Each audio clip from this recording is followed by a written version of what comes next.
ทที่15คำดีเฮียนรู้เพื่อควบคุมอารมณ์ของตนเอง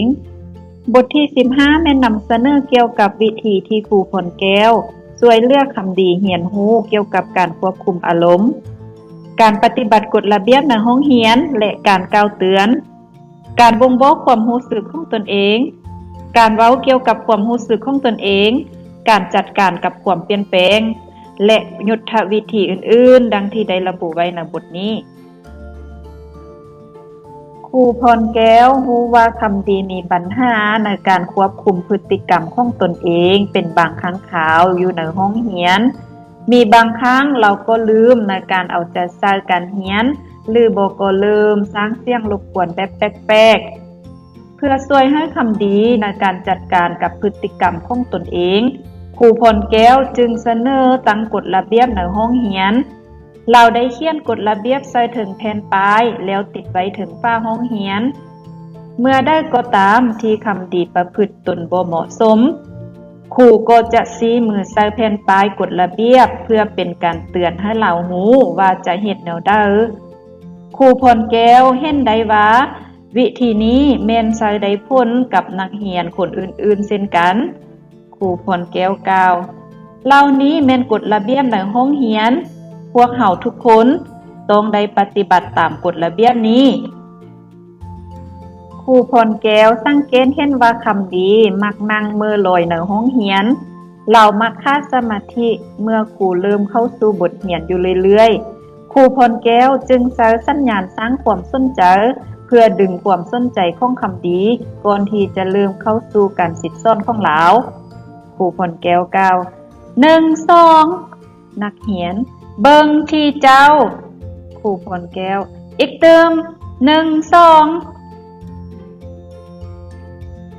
สัญญาณเตือนความสนใจแม่นเป็นประโยคสั้นๆที่ครูเว้าออกมาและให้นักเรียนตอบอย่างสนุกสนาน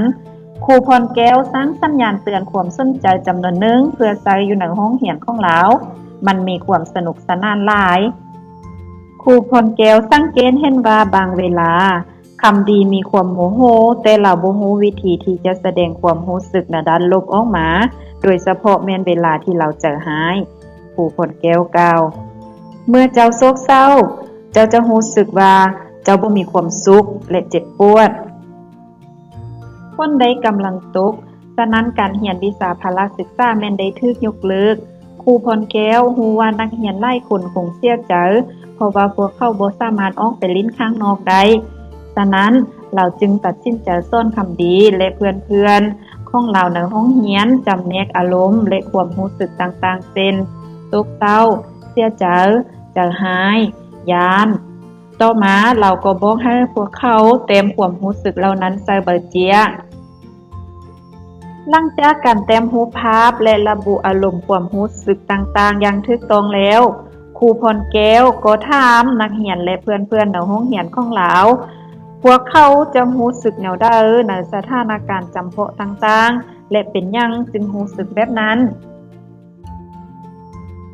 ครูพรแก้วหวังว่าผ่านกิจกรรมนี้ไปนักเรียนของเราจะเรียนรู้เพื่อแสดงความรู้สึกต่างๆได้อย่างเหมาะสม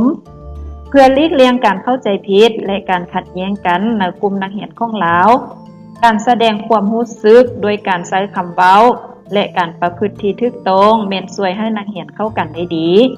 ครูพรแก้วถามคำดีบ่ค่อยเบิ่งดูว่าเจ้าจะรู้สึกแนวใดถ้ามีคนเอาไม้บรรทัดของเจ้าไปโดยบ่ขออนุญาต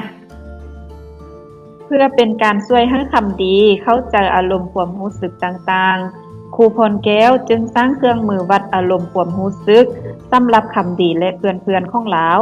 เครื่องมือวัดอารมณ์ความรู้สึกนี้จะช่วยให้เด็กนักเรียนรักษาความเข้มของอารมณ์ที่แตกต่างกันของพวกเขาได้อย่างถูกต้องในระหว่างการเรียนส้มสุขบ่ได้ตั้งใจเฮ็ดไม้บรรทัดของคำดีฮักและเฮ็ดให้เราเสียใจแต่อย่างใดเราเริ่มร้องไห้ออกมาโดยเสียงดังและเอาตีนเตะโดยครูพรแก้วบอกให้คำดีแสดงความรู้สึกให้ครูเบิงด้วยการใช้เครื่องวัดอารมณ์ความรู้สึกคำดีชี้มือใส่บนความรู้สึกใจหาย นักเรียนผู้มีความรู้สึกใจหายแม่นถูกอนุญาตให้ไปอยู่หมู่เงียบของห้องเพื่อสงบอารมณ์ของตนให้เย็นลงเมื่อคำดีหยุดร้องไห้ครูพรแก้วเข้าใจความรู้สึกของเราและอธิบายให้เราฟังว่ามันบ่ผิดที่เราจะใจหายแต่คำดีมีความประพฤติที่บ่เหมาะสมในการแสดงอารมณ์ความรู้สึกของเราเนื่องจากเหตุการณ์บังเอิญที่ได้เกิดขึ้นนั้นสมสุขก็ได้กล่าวขอโทษคำดีและสามารถลดความใจหายของคำดีลงได้ในเวลาต่อมาค่อยรู้ว่าคำดีใจหายเมื่อเราใจหายพวกเราจะไปอยู่มุมเงียบๆแทนที่จะปล่อยให้เราร้องไห้และเตะโตยคำดีรู้สึกมั่นใจและปลอดภัยเมื่อครูพรแก้วบ่ได้หายด่าหลาวกงกันข้ามครูพัดช่วยสะท้อนให้คำดีรู้ว่าเราได้เฮ็ดหยังลงไปเดในขณะเดียวกันเราได้แนะนำให้คำดีทบทวนคืนสถานการณ์โดยการเปลี่ยนความใจหายของตนเองด้วยคำเว้าในแง่บวกครูพรแก้วกล่าวคำดีค่อยรู้ว่าเจ้ากำลังร้องไห้เพราะเจ้ามีความเสียใจหลายคำดีส้มสุกหักไม้บรรทัดของค่อยครูพรแก้วส้มสุกหักไม้บรรทัดของเจ้าและมันได้เฮ็ดให้เจ้าตกใจส้มสุกก็ได้กล่าวขอโทษและจับเอาไม้บรรทัดให้เจ้ามันก็ยังอยู่นี่เด้ครูยังสุกโยให้คำดีมีโอกาสแก้ไขปัญหาให้ดีขึ้นกว่าเก่าเมื่อเราได้พบปัญหานี้อีกในอนาคตครูพรแก้วได้ช่วยนักเรียนของเราทุกคนรวมทั้งคำดีเพื่อควบคุมปัญหาของพวกเขาและเป็นผู้แก้ไขปัญหาได้อย่างทันการคำดีเมื่อนั้นเจ้ามีความใจหายหลายที่ส้มสุกเฮ็ดไม้บรรทัดของเจ้าหักเจ้าร้องให้อย่างแหงและเตะต่อยเสียงดังจนหมู่ทุกคนได้หยุดการเรียนบัดนี้ลองคิด5วิธีอื่นที่จะใจหายเพื่อบ่ให้หมู่คนอื่นย้านและหมู่ของเจ้าก็จะสามารถสืบต่อการเรียนได้กรุณาเลือกเอาบัตรนี้1อันแล้วบอกกับครูเบิ่งว่าเจ้าจะสามารถปฏิบัติให้ได้อย่างแตกต่างขึ้นเอาได้เพื่อป้องกันบ่ให้คำดีเกิดอาการอาละวาดเมื่อเรารู้สึกหงุดหงิดและช่วยเหลาควบคุมจำกัดยับยั้งระดับความหงุดหงิดครูพรแก้วตัดสินใจสอนให้คำดีรู้จักควบคุมตนเองเราแนะนำให้คำดีคำหนึ่งถึงยุทธวิธีที่เราสามารถใช้เพื่อจัดการกับอารมณ์ความรู้สึกในแง่ลบในช่วงพักผ่อนครูพรแก้วได้มีโอกาสโอ้ลมกับคำดีเป็นการส่วนตัวเราบอกคำดีเกี่ยวกับสถานการณ์ที่กำลังประเสริญในปัจจุบันซึ่งเป็นสาเหตุเฮ็ดให้เราเกิดความใจหายหลายเราได้แสดงบัตรเกี่ยวกับยุทธวิธีในการควบคุมตนเอง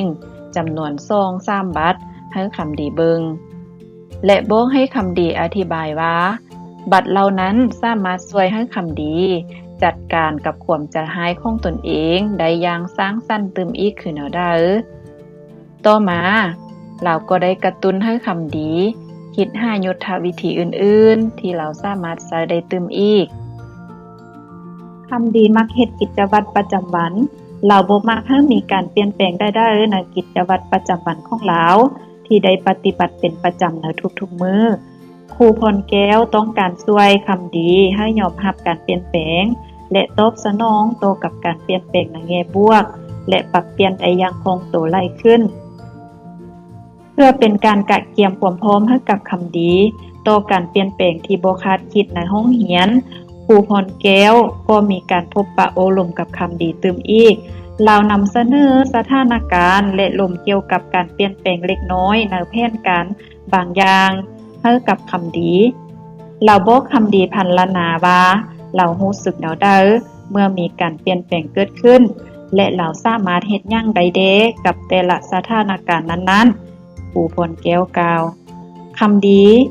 ลองจินตนาการถึงเกมเตะบาสที่ถูกยกเลิกย้อนว่าฝนตกเบิ่งดูคำดีค่อยรู้สึกเศร้าใจค่อยสามารถเฮ็ดสิ่งอื่นๆเช่นการแต้มรูปของเกมเตะบาส